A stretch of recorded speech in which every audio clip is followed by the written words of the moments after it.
Hey guys, this is V-Man from No Budget Productions, and with me today is my good friend Billy. Billy, how are we doing, man? I'm a box of fluffy ducks, as they say. How are we doing on this fine Monday? Oh, finer than frog hair. Well, Hey. you have your own. You've been in your own set of fan films. What can you tell us about that side of fan film? Well, like any labor of love here in Kentucky, we're working real hard with a coalition of the willing, to borrow a horrible phrase. And like anything, especially around 2019, it's been pretty hard to get people to come out. But we've been very fortunate to get a great crew, people I've known for a long time, to get their chance to do a lot of Star Trek, sci-fi stuff and have their work presented where otherwise it wouldn't be. So since 2019, we've been slugging at it, and just now, thanks to like post-production and whatnot, we're starting to see some things drop on YouTube live. The page is Potemkin 1711, if I'm not mistaken. Let me get that right. Right, yeah, 1711. I knew it. I already knew it. But yeah, so we've got 3 ships that are officially like out of Lexington. We have the Starship Webster, the first, established in 2019. Caliborn is coming up, and it's going to have a big debut. It was supposed to be this week, but post production and other little hiccups. So sorry, everyone, if you're looking forward to that. It'll be worth the wait because you get two Websters instead. Demos has been shooting here, and so I got to meet a lot of cool established people from a different time. And then we have a Klingon ship, the Kobleth, is showing up, and that's kind of the same thing where it's just like, it's a hobby, and people that are really into it, they get their chance to expand a bit and play a different kind of role. So this has just been a dream come true since 2019, and I'm just excited to bring it, have the roots of it established in Kentucky. Star Trek's an optimistic future, and I come from, regrettably, like Clark County, Winchester, and that's near Fort Boonesboro. But now living in the way that we are and coming to my senses, it's like I like presenting an optimistic view of someone from Clark County, someone from Winchester, that Fort Boonesboro will still exist, and that we can take the appropriate lessons of that, establishment and move it forward into the 23rd century, 24th century, and tell a positive story, because that's what Star Trek's all about, is telling a brighter end of things that we see right now. So it's just been a gas doing all this stuff, and we got to connect with you guys and see the expansion of fan film out there. And there's so much of it. There's so much great stuff. You just got to like churn through it and digest it. And I recommend everyone to just like check it out. Every playlist, every creator probably has another creator that you might like as well, and that you should probably just like, share, subscribe, watch a video. It's free. So you can do that, and you can take from that what you will. But I'm having a gas. And that's one of the beauty about. Oh, hold on, just one second. I think we got Frank here in the. Yep, we got Hey, Frank at the stream. I Yeah. said, didn't you read? I said it was lurking. But that can mean many, many different things, Frank. I mean, you're a lurker, so that's it's many different ways to take that. I just wanted to be in the back in case I needed to rescue you. But that's one of the many things, Billy, about doing the fan films. It's Paramount has their shows that they're doing that you have to do. You have to pay for monthly subscription, which I don't think it's all that bad. But we do the labors of love. We do the honest. Hey, it's on YouTube. It's free. And I think you guys put out content fairly regularly, if I'm not mistaken. Yeah, we're about to build up some real. You're gonna get some stuff pretty soon. I'm pretty excited to drop. We got 2 for Webster that are gonna drop within the next couple of months at least. You got your Snowbound, and then you have one called Bottles of Ale. The bottles were rigged, but no drinking on set to my chagrin. But I'm in both of those, so look forward to that.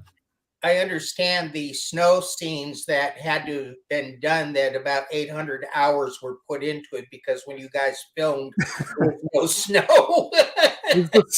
It was spring, and the location was a dead wheat field, for lack of a better term. So it was very gray and gold. It was still cold out there, but in post, things had to be whited out. Snow had to be added, all kinds of stuff. But it looks great in the post. The things that I've seen, it's a completely different shoot, and I think it adds a fun, like, mysterious quality to it, where it is kind of uncanny. It's not just snow. There's something else going on, and that really conveys. And we look cool. I mean, the photography in that, at least in the opening, we look real cool doing what we do best. So I think that'll be a big hit. Everyone that we've released, you get to see what your fan group likes, what your viewers enjoy, and then you kind of play to that. And that helps inform the writing and the visual style and stuff. So I like being kept on my toes by commenters. I welcome the negative as much as the positive because I can work with both. But that's the old wrestler in me. So Well, that's one of the things about doing fan films is like you said, you see what the audience likes, you kind of gravitate toward that, but you you write, what you find interesting, when you find, you have a character and you have kind of character arcs, and then you see what you tell the stories that you kind of want to see out there, because the one thing that Star Trek has, it has such an expansive universe. You have, the Romulans, you have the Klingons, but you don't just have the Starship Enterprise, and that's the only ship, because I mean, for the longest time, everybody wanted to be Kirk, everybody wanted to be Spock, and that was all everybody kind of saw. But fan films really kind of showed that no, you have more than just that. I mean, even though, back in the day we had Cisco, we had Janeway, people really didn't acknowledge that. And fan films kind of put the spotlight on, we have all these crews, we have all these shows, we have all this, we have this expansive universe. Let's show that, kind of like Star Wars with their expanded universe. I think fan films kind of put that spotlight on, we also have this, let's explore it, and we can really delve into the different facets of this universe that we all kind of love, and for all of us, we don't make profit off it. It really is a labor of love. We spend hours away from family. We put money out of our own pocket into this. I know you guys had, just looking at the picture that you guys post. There's a lot of love, labor hours put into that. That you guys have done. And we certainly don't do it for fame. From some of those comments on the internet, we get ridiculed for a lot of it, but we keep going back to it because we believe in what we're doing. I did it for fame. yeah, I was gonna say, no, I'm doing it for fame. Right. Fame, money, and girls, like rock and roll. Right. It had that IMDb real nice, and like I said, it was an opportunity to do the parts that I don't get cast for. So let's create our own stuff. And yeah. It's all a demo reel. If somebody likes it enough and they want to put me into something else, I'm open to all of that, because we all work Joe jobs and stuff. And hopefully those are good for us, but they're not the maybe artistic fulfillment that we seek out. And this has been a great chance for me and a lot of people to get out there and be seen and tell stories and be heard. And that's very important for the human experience, because we're on the human adventure, because it's Star Trek, baby. So, right. Yeah. Well, you also get you get the creative in the fan films. You get the creative input that you don't necessarily get in the paying gigs. That hey, you're brought in, you're paid to do this job. This is what we want to do. Come in, do the part, and that's it. In fan films, you do get, at least in the good ones, you do get a little bit more of the creative input on, hey, how about if we try it this way, or how about if we do this? Yeah, sure, let's give that a shot. When you're paid to do something, it's not your vision, or you don't have as much of the creative input. I've found. So at least from what I've seen, you guys seem to really share that vision. From what I've seen, is that? Yeah, we'll see tons more. Like I said, we're starting to get some traction, but you're absolutely right in that, we have a writer's room, we take suggestions, and we move forward with the things that we see and what other people bring to the table, because diversity is the thrust of a proper cast. And we have one of those. We have a couple of those. We have great people, and it's excellent to see things stretch out the way that it has. I gotta bail out. I'll talk to you after. All right, Frank, you take care, brother. So we do have a couple of people in the chat. Let's see here. We have, of course, Frank was in here. Sure thing. Let's see. We have Ian, who says, "Hey Billy, hey Vance, what's up?" Hey, what's up, Uh, Ian? we, we have Donna Parker, who says, "Greetings all." Let's see. Um, let's see. Let's see. Yep. Okay, so that's who we've got right now. Okay, there we go. So going into the fan film, what was let's go back to Star Trek in general. What was your introduction into Star Trek? Because for me, I've been a Star Trek fan since probably maybe 6 or 7 years old. With Yeah. my mom, she she started. Um, she was cleaning houses, and the neighbor had a VHS tape of like Star Trek 4, and that kind of got me on. And then the early part of that was Next Generation, like the intro of that, and Yeah. that kind of got me jumping on. What was your introduction of Star Trek? The fable goes that I was born in 1986. I was born in August. Star Trek 4 comes out, I want to say June or July of 86. And my parents were big cinephiles and they themselves were big Star Trek fans. So they took me along as like an infant and hoped for the best. And I didn't cause a fuss. Parents out there know it might be ill-advised to bring such a young kid to a film. But no, they said that I was very quiet and I watched the movie and that the rest is history. So since day one, kind of. I do remember, however, like 1989, seeing Star Trek 5 and it never letting go of me, having its grip. And between then, they were big Star Trek fans. So Star Trek The Next Generation comes out, I'm going to say 84, 86. And that was always on too. So you're looking at, I'm a formative like baby and all of this great Star Trek stuff is just coming out. It's hitting its like second stride. You have stuff with the OG crew, you have stuff with this TNG crew, and they're sharing sets and they're making a lot of content and it's getting over very well. I remember, TNG was like a massive hit and it was in the discussion, it was in the zeitgeist. And that was an era where people, you only had over the air TV or cable. And so TV shows had a little more maybe pull for the water cooler discussion than maybe it does these days because there's just so much. With streaming, you can have anything on demand all the time, forever, every niche, anything you want to see, it's available. But back then, it was a little more limited. And then they made toys. As you can see, my Ertl Galoob Enterprise Mint on card there. I have the original that I played with as a kid. It's made of metal and it was heavy, especially for like a 2-year-old. Oh, but, yeah. I played with it all the time. And certainly the Playmates thing changed the game for action figures in general. As you can see, I have some ideas on action figures, but Playmates, that's the first adult collectible / kid-friendly line.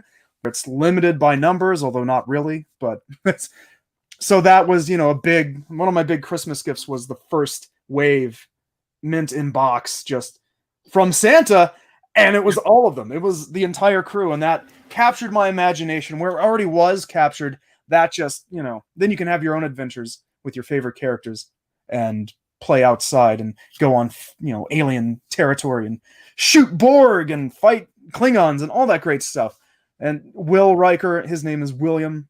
My name is William. So that was pretty good. Well, they had such a great they had such a great lineup with that first wave of figures. Like they had, they had a Borg, and that was like that struck my imagination. It's like, oh my God, we're getting the Borg. Like I went through every toy aisle looking for that Borg figure. Like, just be like maybe somebody picked it up and put it down somewhere, like because it wasn't on the the peg anywhere. So I was like, man, maybe someone set that down. I got to find that Borg. I mean, they had plenty of Galrons, but they didn't have the Borg. And I was like, oh man, screw the Klingon. I want the Borg. Got to find that Borg. Because that was, around that time was when the Picard was assimilated, and I mean the Borg were just like the ultimate enemy. Yeah. And that was, they had, the uniforms, everything looked. They seemed in that early wave like everything was. They had so much detail, and everything was. They had a little bit more TLC. Yeah. I mean, later on they had the Voyager waves, but everything was just kind of put a different head on the same body and ship it out, Yep. But in that early wave, they had a lot of TLC with that. Data's arm opened up the back of him. I mean, Oh. you could plug in the thing and analyze, and you could take Geordi's visor off. I mean, those are great toys. I mean, now I don't know. Off, lose it. It's like lose Geordi's visor just because it's so small. It had those little nubbins. It's like, damn. Yeah. Get another one. Yeah, they were great toys. And you're right about the heaviness of the original Enterprise, the Enterprise D. That the metal, the die cast metal, like that was a pain in the neck. How heavy that thing was. I remember going with the Galoob one, and just I would hold it in the box, and I would pretend like I'm flying the ship. My parents would never buy that for me, but I wanted that one. And later on in life, when I was able to afford it, I bought one on eBay, and I was like, oh, this is so great. And then I got it. I'm like, oh, it's a big hunk of metal. Like it's not even painted right. The detail the detail was great, but it wasn't painted worth nothing. But I mean, it was great to be a toy collector back then, just because it's like they had so much stuff, and you're right, it was the renaissance of Star Trek. You had the because everyone said you can't have Star Trek without Kirk and Spock, and they proved them wrong. Yeah. I mean, the first season of TNG was not very good, but it just got better, and then got better, and then third season rolls out, and it's hitting its stride. It's great Star Trek. It's got some good stories, but it was some good stuff, and I think the characters is what really drove it home. Geordi, found his home in engineering, but they just had some really good character interactions. It was good stuff. It was good stuff. And that's in an era where I think the average season is like 27 episodes or something crazy like that. 24 episodes, I think. I remember binging that and thinking that I'll just revisit all of it. No problem. I'll put it on the background. And I get to like 16 episodes. I'm like, damn, so it's over, right? No, not a chance. And with that much time and that many reps of storytelling, you do get the chance to explore deeper into the connections of everyone else. Because what are you going to write? You have to have something compelling, and these characters are, your people. So let's branch out and tell a deeper story. And I think that's why it hit home for a lot, because they had that opportunity, and that informed so much science fiction from then on, of being kind of, you can be a little soapy, you can be a little dramatic, and you can bring all these different elements together, because it'll be different next week. Don't even worry about it. Yeah. So let's tell some stories. Yeah. So we have Quad BC says hello, everyone. Hey, Quad BC, welcome to the chat. And then Frank Mitchell tells Frank that he had a nice rack of uniforms behind him. Right on. That was. I think that's one thing that Star Trek excels at is. I know that's one of the draws for me as a storyteller is the vastness of characters and the hopefulness of the future. Have you seen the Strange New Worlds trailer that came out recently? I have. I think that one looks compelling. They're trying to get my $6, but I'm hoping for a buyout. But I have enough apps as it is at nickeling diming me at like $7, $8 at a time. Yeah. It's like, man, I can't subscribe to all of them. Come on. But that one's looking real good. The recent like new Star Trek stuff is very compelling. So yeah. All right. Let's see. Well, I gotta say, come on. Who's this young man? Recent like new stuff is very compelling. So yeah. All right. Let's see. Well, I gotta say, I think you're on repeat, Frank. I think you got a screen up or something. Living in the past. There you go. What's up, man? I just had a major problem in my work area. I just had to square it away. Oh, right on, man. I like when you turn your head to the side. You kind of look like Caesar, like. I don't know. I did this for Billy because he seems to have quite the collection. I think he and I are trying to get the most wigs. That's the problem when you show up for a shoot day. Just expect to work whatever it is, and they're like, "Here, put this on. Go do that." It's like, all right, that's fine. I am an actor, so bring it.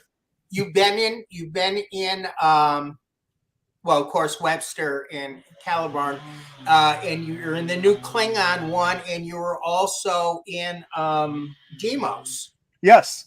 And a lot of people don't know what you were doing in Demos. I do.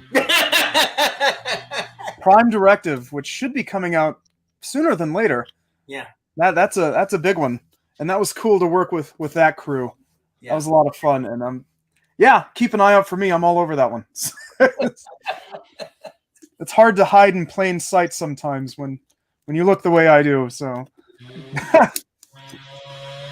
So you've been a part of three different series. What's it like being part of different series? Trying to keep everything together. What's it like being part of that? It's no problem at all, really. I mean, I'm just glad to be on a ship. When it's like Demos, they've been doing their thing very successfully for a while. So you kind of let them follow the lead and do them the favor of whatever they need to have done. And that's if, you're working bridge crew, you're working duty officer, you don't want to pull focus, and you don't, you just want to toe the line for them. They definitely do things a different way. Each ship has its own unique visual and like general style. And that's really cool to be a part of because it's, you get to kind of tune out. If I'm not a producer of it, I can kind of just sit back and like not be worried about where the camera's going or how things are going down. But that was just a lot of fun to work alongside those guys. And it's different. Put the wig on. Let's see. Working on Demos, and then it's a lot of fun to work as maybe a villain or a guest role. I definitely enjoy getting the chance to take lines a different way. Because Commander Hawkins is an ideal character that I've created from way back, and they're kind of a salute to, the armed forces and things like that. Post-traumatic stress within that thing that speaks to my my character is in the security department of the Webster. General Grievous. Hello there. He is Commander Robert Hawkins. He's the security officer, and he's plays it straight. Is a man of service, honor. So when you get the chance to be someone that maybe isn't a character of service or honor, doesn't care about those things, we're just doing things differently, that's when guest starring becomes a lot of fun, because then I can kind of take things a different way, because if it doesn't work, it's one episode and whatever. Or if it works a lot, hey, I'm glad everyone enjoyed it, and everything in between. It's fun to play dress up and do Star Trek stuff, so I'm all in. But correct, yeah. Hawkins is security officer, which means I get to fight all the aliens. So you were on the bridge. What's it like? You're one of the few people that's actually got to be on an actual physical bridge. Correct. Most people will shoot in front of a green screen, which, again, not putting that down. No disrespect to anyone who's shot on a green screen. I mean, you have to work with what you work with. Yeah. But you actually got to be on a bridge. What's it like being on the bridge, physically able to walk around, battle stations, shaking, doing what you do? Because, from personal experience, it's nice to be able to sit there and turn, look at somebody and see the space between you. What was it like being on that particular bridge? That makes the dream real. And when you take maybe people that are kind of reticent to start and they don't know how to do this, but they're willing to learn, you bring them on that bridge and it becomes real for them. It's revelatory. And then they can more easily adapt to that. For me, it's even more just, it's the dream come true, because that's the stuff when I'm 6 years old playing with the Playmates figures, when I'm dreaming of being on the playground and kicking butt on the monkey bars, that was where I wanted to be. And now I'm there in some capacity, and that's amazing. It's very, very rewarding, very, very easy to stay mentally in the space you need to be. I've been playing Dungeons and Dragons and stuff for years, so I'm pretty into the imagining stuff's there that isn't there. But when it's actually physically there, it's hard not to just be the character. And so that's what makes Hawkins at least easier to just slip into. And I played him longer than anybody in the in the fan film universe. But that's just anybody that goes on the bridge. It's real for you. You turn on the little discs and everything comes to life, and then you yell at that green screen for a while. You were talking about shooting on green screen. I've shot people on green screen, and that was probably one of the best fun things to do. And that was it was at the previous Webster release opportunity. No spoilers, but I have to lay down the law, and a lot of that was laid out with the green screen. Me typing on a thing that isn't there. Your kid again being like boop boop boop and just hoping that it works out. And I feel like having grown up with like the Full Moon films and a lot of B movies in my environment, that it's a lot easier for me to just pretend with seriousness. Even if it's not there, you treat it so deftly like it is there. You believe so hard that this is a tangible thing that helps when, even if it looks off, your performance like informs the viewer that it's serious or not. At least that's my 2 cents. That's my theater teacher background coming through to you. So, well, shooting on green screen, like it can be like some people have it, some people don't have it. Like it's one of those. It's hard to get right for an actor, to make believe that it's to make believe something there that's not. It's also hard for a cinematographer or director to help the actor get, hey, this is what you need to do. Because if you mess that up, you may be recording all day for something that is kind of useless. Because if you're sitting here pressing buttons and the thing that they have is actually over here, well then, okay, how are we going to fix that? And I mean, I hate when people say, oh, we'll fix it in post. Oh man. Never say that. Like it's one of the worst things to say. So it's one of those things where it's like you have to get it right. When you actually have something physically there, it's so much easier just to say, hey, it's one thing to tweak a button here or there or a screen in the background where you're like, okay, we can put that on a monitor. That's easy peasy. But when you actually have something physically there where you're able to touch it and you can press a button and you're like, it's easy to pretend. Like you said, when you're on the playground, it's easy to have a sword fight when you have 2 sticks, but if you're just sitting there waving your hand around, what is that? Spoken as someone that's never wrestled the Invisible Man. Yeah, it's a challenge, but I think it's a necessary one for all performers. But like I said, we take all comers, and yeah, you gotta step up to that challenge sometimes. Unfortunately, we don't have what James Cameron had with Avatar like 12 years ago, where the green screen footage is in the camera lens. The actors can't see it, but the cinematographer and director can. We're not there yet, but I'm sure we're a couple of years away from that being widely more available, and that'll be a lot of fun. The cheaper technology becomes, the easier it is for us to use, and that'll be really cool if we can get that someday. But enjoy the trip. General Grievous says, we'll fix it in post is right up there with, it'll be fun, they said.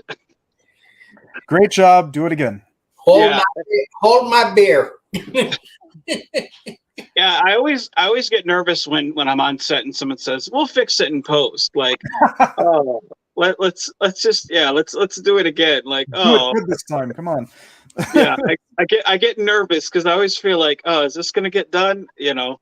And every shoot day has that glint of anxiety for me as a performer and whatever else I might be doing that day. And I think that helps motivate us. If we're not a little scared, if there's not a little bit of anxiety that can be harnessed for good within us, then it's not exciting for us.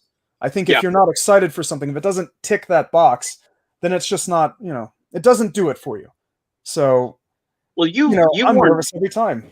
Well, you've worn many hats. I mean, you've done more than just acting. You've directed, you've produced, you've done. I mean, am I not mistaken? You've written. Yeah. I mean, you've done. You are a jack of all trades. I went to school for this stuff. It's just getting the audition. But you're correct. I've had a little bit of everything in my experience. Certainly moving forward, Caliborn episodes, I've written 6 of those. The Voice in the Dark was all me. From an attempt at doing like COVID protocol stuff, we tried to do logs for individual characters. but it's a voluntary thing. So who has the time, especially when you kind of leave it nebulous for people to do a thing? I filmed this very rough first draft in my room, darkened up to look like his Hawkins quarters, and I do this very like emotional thing that was maybe a little too Blair Witchy for the vibe, but that's why it's a first draft. And then the finished product was Voice in the Dark, and Yeah, I think that was good. thank you. That was green screen too, but Yeah, I know. I remember that. Yeah, that's the first time I saw you act alone. hey. You know, I grew out the drama hair because I know it's crappy and thinning, but I'm telling a story that demands that in that one. And maybe we'll pull some of those strings that are left in that episode a little later. But yeah, that was an example of like writing or doing things a little more holistically, maybe. And Webster, it's always been you know, a group writing thing. Like I have a great team with Laura Johnson and Tommy Gatton just hammering out stuff that we know we can do. And the great like sub-writers that have come across, like Liz Nall and David Eversole. We've worked with them and made it, you know, you refine it to make it match the vibe for Webster. And so yeah, it's just a writer's room is part of the juice of it for me. And you've worked with this team for, I mean, and you guys have all worked together for about how long now? 2019 was the start of the Lexington Productions.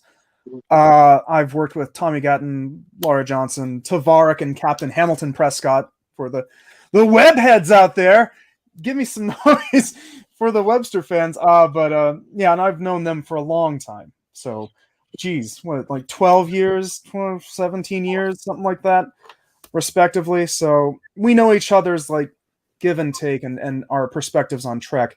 And I think that makes for a moving forward, I'm very excited to present the things that they have really worked hard on. And thanks to the pandemic, it's been kind of delayed, but now we're getting a little more traction. And they're taking things with a very deliberate tone. Cat and Mouse is the next one that's going to be production. There's a lot of love in it, and I think it's going to knock things out of the park. It's a little different from the stuff that I'm in. I'm not in that one, so sad. But I think it'll be very strong, very strong, good episode. So I'm hyped for that, and that's going to be an example of how they like farm to table this stuff, because you're going to get some of the hand-selected actors, and the writing is very rock solid.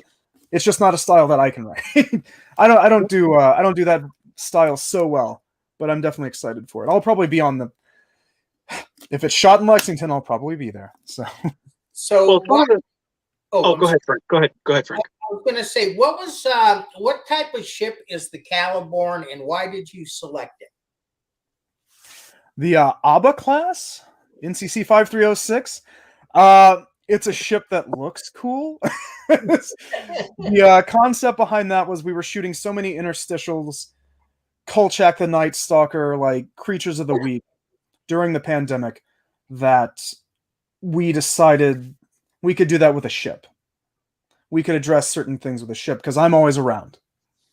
So with that in mind, moving forward, that's what the Caliborn will be, is a little more like action-packed, a little more hard-hitting, a little more tragic in a new way, or a different way. Each ship has its vibe, and I'm hoping that Caliborn has a adventurous but dramatic through line to it. I mean, you know, you see Voice in the Dark, that's kind of my style. And so we're going to go with that. And of course, though it's Star Trek, there's always going to be a little bit of levity, and we certainly have a talented crew that bring that. But I like the idea of reinforcing that space is danger and death around the corner, and there's still a war to be had, and that shouldn't be forgotten. So I'm going to make sure that those things aren't forgotten. Love your uniforms. Yeah, the tactical stuff rules. And I chose ABBA class because it was a ship I hadn't seen before. I tried to find the Eagle Moss to get a copy of it. It was hard enough getting the Centaur. Webster's a Centaur. That Eagle Moss ship is hard to find and almost non-existent. But I like things that look a little different.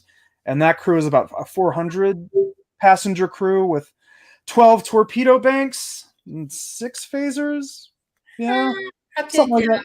I'll take you on, Harrison. But I I got awesome torpedoes. Constar, on the other hand, will just blow it away. Oh, I'm sorry, man. But yeah, well, I chose it because it looks cool, and that helps. But also, you know, for its job, that makes it then a character in itself, because then I can write for how that thing is perceived. Yeah. Well, And, that's Oh, go ahead, man. no, that is, well, that's one thing that I really enjoy about some of the different fan films is when you look at the ship and it's instantly recognizable just from that. The one thing that really bothers me about there for the longest time, everybody wanted a Constitution class ship, yeah. and you couldn't tell what you were watching because it was like you could literally take, you know, a TOS screen capture of the ship, and they'd be like, "Oh, that's my ship. It's the USS blah blah," and it's just like, it's so poorly thought out because it's like there's no. It's almost like there's no thought process because it was Yeah. they would want their version of Captain Kirk and their Vulcan at the science station and their version of Dr. McCoy and it was almost like a serious Saturday Night Live parody. You know, it's like, come on, come up with something different. But I like anything that's different where you look at it and you're like, oh, what's that? You know, because it's like something that's different stands out. And it's like you can tell that they put some thought process into it.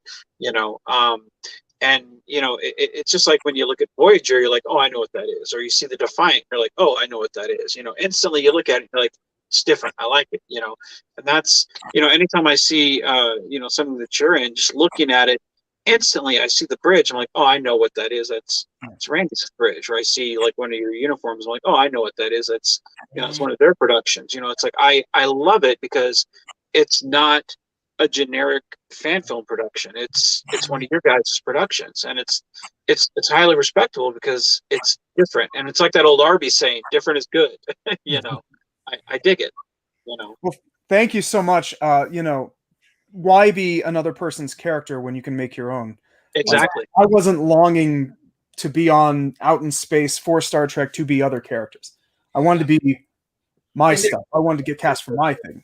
Too many Picards out there. Too many Picards. Yeah. Why are all the great captains bald? I don't make the rules, but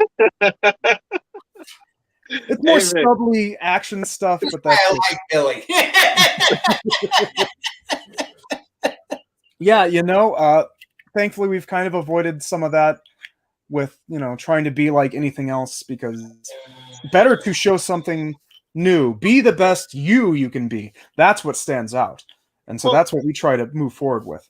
well, and the thing about it is like when you have your own characters that you can create and that you can write for, it allows you to bring out the dynamic of, well, who am I in this character?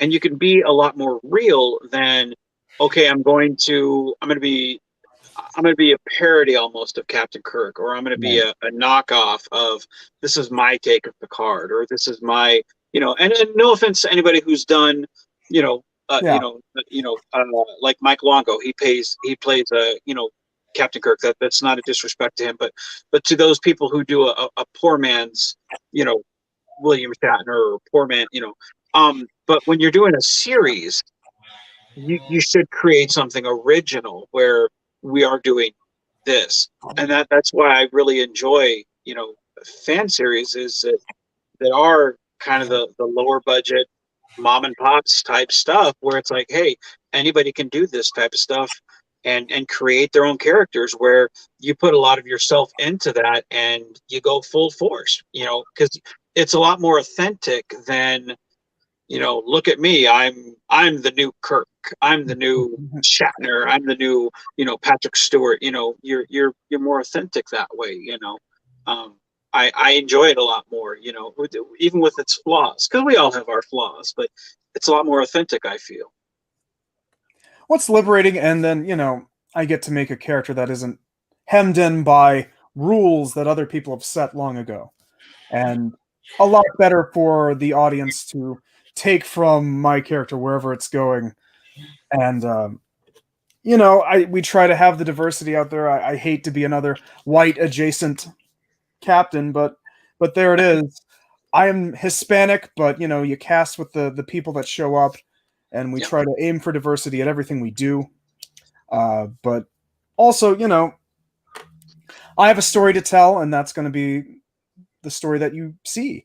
And I think some of those issues will come up on that ship. So that's all things for people to look forward to, in that we already have a dynamic that's brewing, and that's long before YouTube comments come in and maybe affect some of that. There was a moment in Tombstone where I'm there with Alyssa, who is excellent.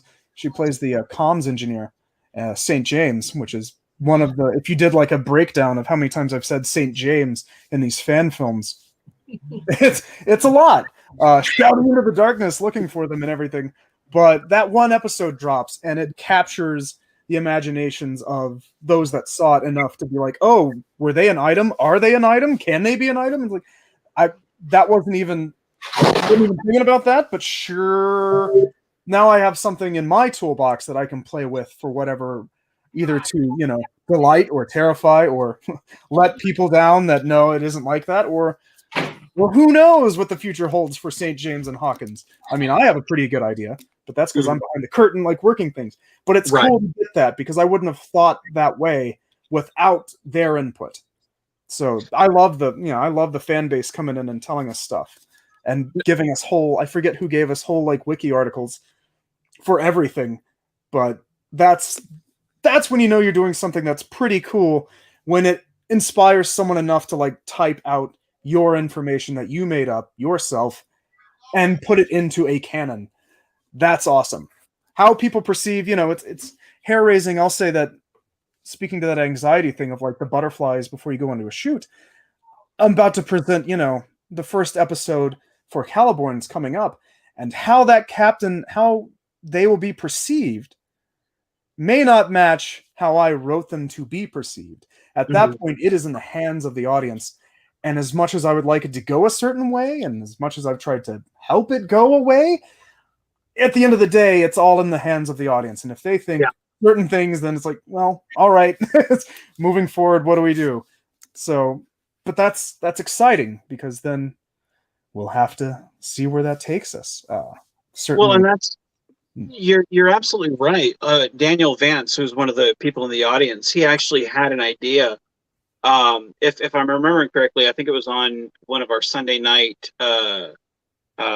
We released a new fan film, and he was in the chat. I believe it was on a Sunday night in a new film release. But he was in the audience, and they were talking all back and forth. And one of the things he brought up was what would happen to the crews that were on like away missions during the burn. What happened to those crews? Because they're stranded now, and there's no communication. Like, what would happen to them? Like, that's got to be terrifying. And I thought about that. I was like, oh, that's a good idea.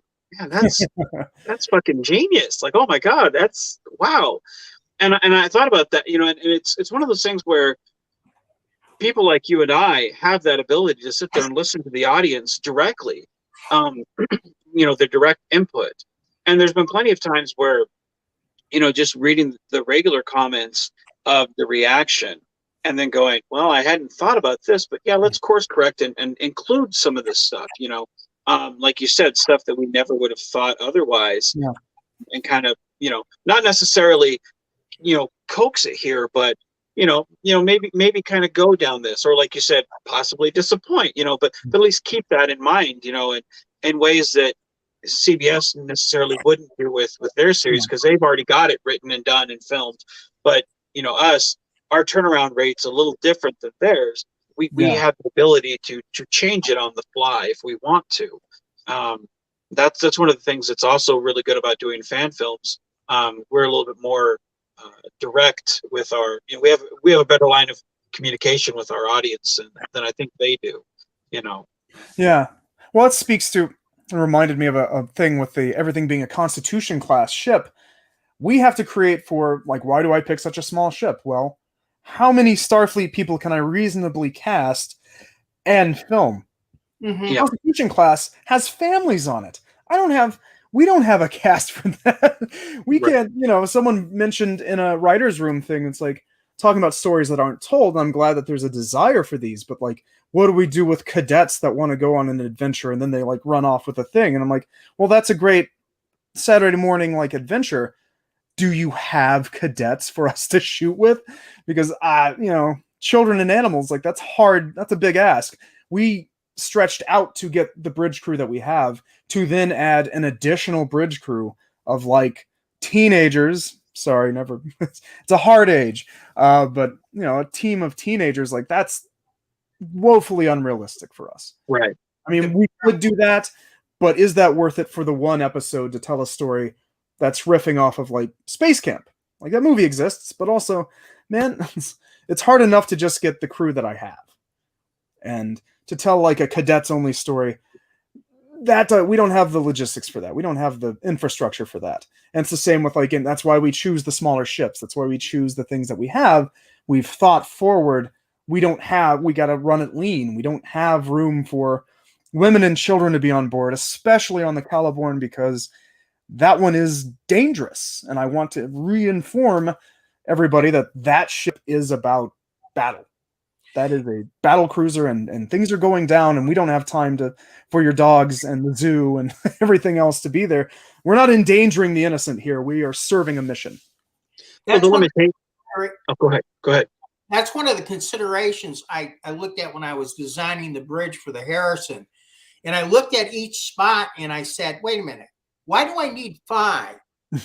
And I went out and I said, okay, this is what I need here. This is what I need here. This is what I need. I can get away with 4. Yeah. And just by combining it. So that way it cut down, because your bridge and mine, because I took dimensions, are just about the same size. I think you're a little bit wider than I am because of my constraints, but our depth is the same on the platform. So I don't know if you've seen the pictures of it, but your ship looks great. That's awesome. I really dig that. I specifically made sure that it wasn't close to yours. That's what I wanted to do, because he is my inspiration for doing it in the garage and stuff like that, because we've known each other for quite a long time. Yeah. So, yeah. Let me ask you this. What is the hardest position for you to fill? I definitely have a trouble position across all the Kentucky shoots. There's always one station that just can't be filled. Is it cursed? Maybe.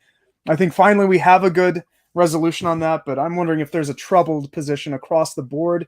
Is it a thing that actors or volunteers don't like doing, or what? Is it communications for you? No, I don't know. I haven't really had any problems right yet. Navigation, I think that's where I'm having problems with getting a navigator. Vance, do you have a trouble station near you, or one that just can't be filled?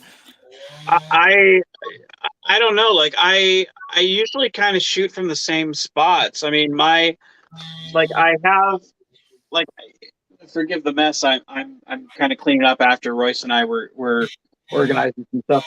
Like I have in my sets here, and I usually shoot against the wall there, and then I shoot kind of there. So I really only have like 2 different angles that I need to, and then if I need to shoot like this way, I'll put up some wall things there against that wall so I can shoot this way. But I mean, I really only have like 3 angles that I need to. So I mean, I made everything with in mind of, okay, if I need distance here, if I need 2 people walking in. But I mean, everything else, if I need to shoot like on the bridge, I just use my green screen, which is, over there.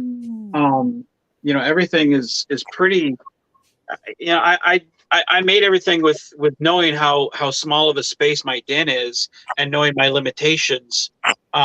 So no, I don't really have difficulty. I would say it gets difficult when I have 2 people, just because I have carpet in my den, and when you walk, like, things kind of wobble. Yeah. So it's easy to tell when it's, hey, this is fake. But and then when you sit down and have 2 people in the same den, so that's why If you watch any of my films, you can always tell if it's a Vance film because it's always like there's two people, there's one person in shot, and then someone will walk in frame, and that'll be the establishing shot, and then it's a bunch of close-ups, and then at the end of the frame, or at the end of the scene, someone will walk out of frame, and that's usually Vance film. And I do that because it's like I understand that I can't have the establishing shot throughout because it's always pretty fucked up. I'm pretty limited, so that's my only limitation there is just being having two people there. But that I would say would be the only real limitation I have. So. Yeah, ironically, it's just getting a tactical officer for the longest time, someone to stay there in that position for us was just a pain. Now it's solved with ironically enough, the tactical ship. We can now have everything filled, but that was 3 years in the making, and we went through like 3 or 4 just really good actors. But again, you're trying to schedule against lives and pandemic and what have you. So it's always an uphill battle, and we're in it though. So it's better now.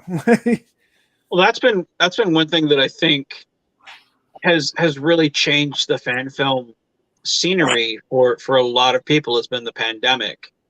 I know for me, I've been able. It really didn't change much with me because I've always done Combox films, but I know I've still got, I think probably 4 films that are just waiting to go to the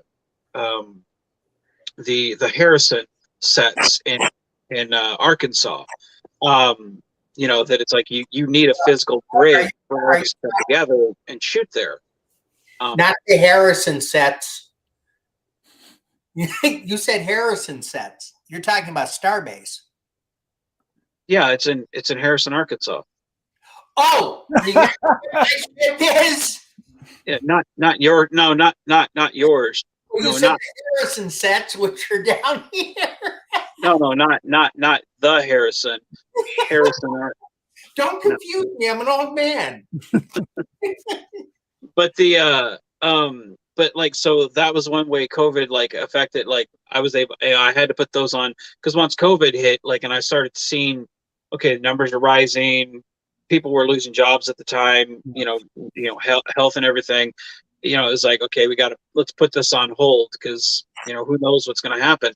But Combox stuff, like you had said earlier, like you're kind of at the mercy of people who are able to send stuff in, and that's kind of the hit or miss part of fan films, is if they don't send it in, you can't release a film or you can't put stuff in, thankfully, most of the people who I've worked with send the stuff in. So it's like, okay, we can still do stuff. Sometimes you get someone who you can't, and you're like, I got to rethink this. That's part of the beauty of having sets here. But how has it been? How did the whole COVID thing? I know you said it kind of delayed some things. Was it a deep impact for you guys, or was it just a slight delay? Or I'd say it was pretty deep. Lexington was pretty strongly hit with things. I mean, in Kentucky, it's one of 2 like major cities, and where we have all the hospitals and stuff in the central area, you're looking at having that hospital has to serve all around, central Kentucky. right. And so we were very cautious as a state, and a team of 10 actors or volunteers, getting them together from multitudes of like live experience and jobs and what have you. That's hard, a big ask across, however you may feel about it. That was a big ask to try and get people to come in at a given date and do a thing without there being something else happening. Either a spike or something else going on, and it was just a real pain. Hi, Leslie. So, yeah, we got our first episode launch. I think that's 2020.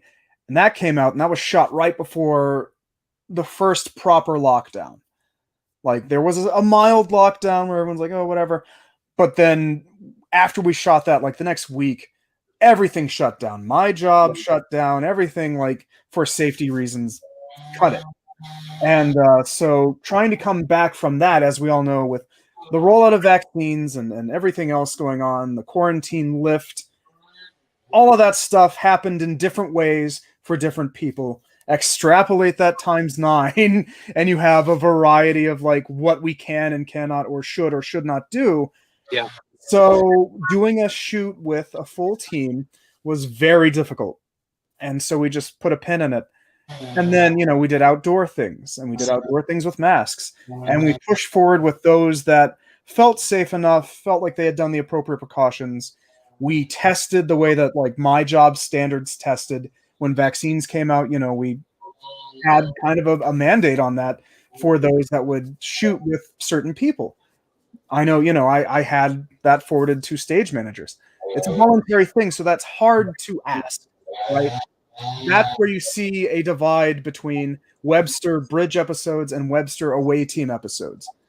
I was already out in the field working, and I was already doing stuff, and I was vaxxed and super cautious as much as anyone could be. And I only asked that much of people working with me. And that's where you get a lot of those. You get Landing Party, you get Tombstone, you get all the little away team ones. You get Snowbound from a year ago. All those things come out of that. And in their weird way, that is a nice, like, that is emblematic of that era. So now production's rolling back per normal, although, again, Webster didn't get started until the pandemic started. So what is a schedule for Webster? We don't fully know yet, but we're looking at it. And again, so those episodes show the era that they were shot, and that's a lot of fun to look back and see the reality that was. And that informed, how Caliborn came about. That project comes out of that. My willingness to just, go outside and kick butt and do Federation stuff within that. But, everyone took their risk and assessed it the way they needed to. So now we're looking at a good, positive future. So it's all good. Well, I think looking back, like historically, like we're, I know for me, there's the film Sinking, where that was why I had I needed to figure out a way to destroy, to kind of cripple the Constar, and I was like, how do I?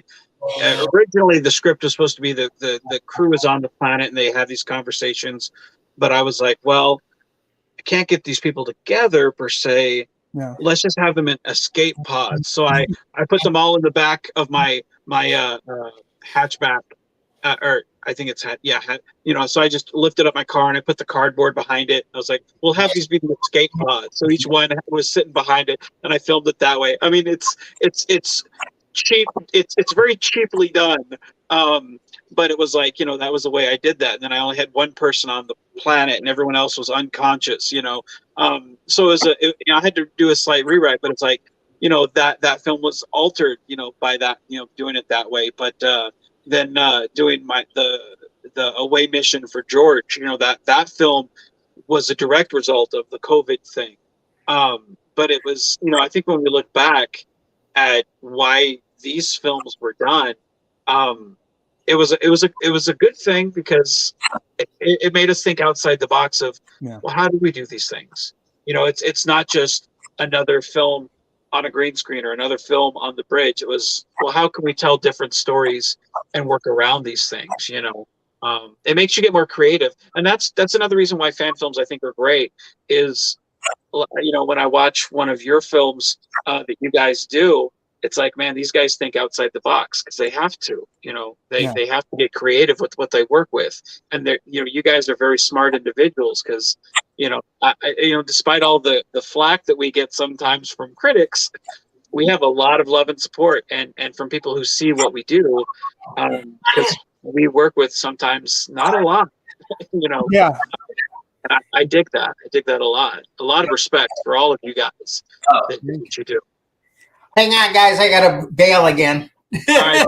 Take care, man. Thankfully, we avoided the Zoom call episode that was in vogue like last year, with everybody doing like the 9-grid talking heads thing. It's like that's going to die out. And we consciously were like, let's not let's not join in that fad. Let's just let's find another way, and that's where you get like the journal entry, like Voice in the Dark kind of stuff. Right. Well, like I said, that was I've always had my little comp box, because it's always easy, to kind of sit, with myself and with my cardboard in the back. Now I've of course have my sets that I have, so the cardboard is expanded to, I got a little more behind me, the cardboard is expanded, but having somebody on a call, it's always easy. You just have somebody send you the footage and you have it on your monitor, and it's easy to do. So for me, not much changed, but um, it's, to me, the story. The stories are what matter. It's, everything else is just kind of window dressing. It's about the character, and that's one thing that I enjoy about doing fan films is getting to know characters, and I can't wait to see what you guys have coming, because seeing the pictures, of what you guys have done, it's very exciting. Um, so with that in mind, I know we've hit our hour mark, which is what you and I have agreed to do. What all can you do before we end the show? What little nuggets can you tell us of what all is coming, to get us enticed for the shows? Enticed. Let's see. Diplomacy is a hard thing to do, so the Webster has to deal with troubles along those lines. But also, that one's going to be a lot of fun. A game of cat and mouse is on its way for the Webster, and with that come Klingons and diplomatic issues. So that one's something to look forward to. We also have. Oh, I can't I can't say that one, so I won't. But let's just say I get to have fun in the woods again with the Webster. Commander Hawkins will be in a pickle with his valiant crew, way team. The Demos, as mentioned, has coming out a problem with something very similar to the pandemic issues we were talking about, and that should be dropping again sooner than later. That one's Prime Directive, and I think that'll get called into question because it's Star Trek, of course. What we can expect: the debut of Caliborn. Starfleet is facing war, and you go to war with the people that you have, not the people you wish you had, and that is their mission.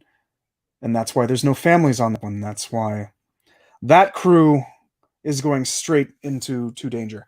And as a fan, that's one of those I got to see some of the dailies from Ross, the VFX guy. And there's a moment in there that looked cool on paper. And then I opened it up in my phone and was like, all right. Can we say holy shit on here? Like, holy shit. Oh, yeah, absolutely. Dude, I think I dropped the F-bomb twice. Yeah. It's Marvel. You get one. So look forward to that because it's danger and darkness. And so far it's 6 episodes written by me. And I bring a lot of that to it. So get ready for some high adventure with the human adventure. And that first one will be called Wartarg. It should be debuting. All the stuff should be coming out real soon. So we're looking at like a summer bonanza, if you will, starting around May probably, of just things rolling out. And then I'll put Lexington Con over in Kentucky, April 23rd. Table will be there. I'll be there. There will be no Peacemaker get up this time, but you can meet me in person, say hello, and I'll give you the wrap in person. And depending on how many bang energies I've had, you might get a real excited version or not. But yeah, man, we're starting to really hammer them out, and I'm excited. So I hope everyone else is pumped for it. Like, share, subscribe. It's free. Well, awesome. Well, after the show, I'll have you send me all of the links to each one of the Facebook pages that you guys have, so that people in the chat, give me about 5 minutes, and I'll get all those links, and I'll put them in the description. So give me about 5 minutes, and then go to the description, go to the pages, give it a like, and support these guys, because honestly, and visit the pages, visit the YouTube pages that they have, go subscribe to them, go watch a video, leave a comment, because honestly, a lot of days those comments are the things that keep us going on these things. A positive comment means the world, because we don't make money off these fan films. A lot of times we lose money, and a positive comment will go it's that extra mile for us a lot of times. So go support the YouTube pages, go support the Facebook pages, support everything that's in the description. And if you're watching this video on the rewind, just click on the description and go subscribe or like. So that being said, Billy, I want to say, man, it's been a pleasure having you, man. Thank you for having me. When your videos drop, send me the link personally, because I miss a lot of things on Facebook. I work 72 hours a week. And I'm a full-time dad. I don't catch a lot of things. So please send me the link personally so I can watch it and support you guys. I want to. Please keep me posted. Absolutely. You know it. We'll see you guys in the stars. Right on, man. So, all right. With that being said, everybody in the chat, thank you for joining me. Billy, again, thank you, man. Everyone, be genuine, be safe, and keep on geeking on, guys.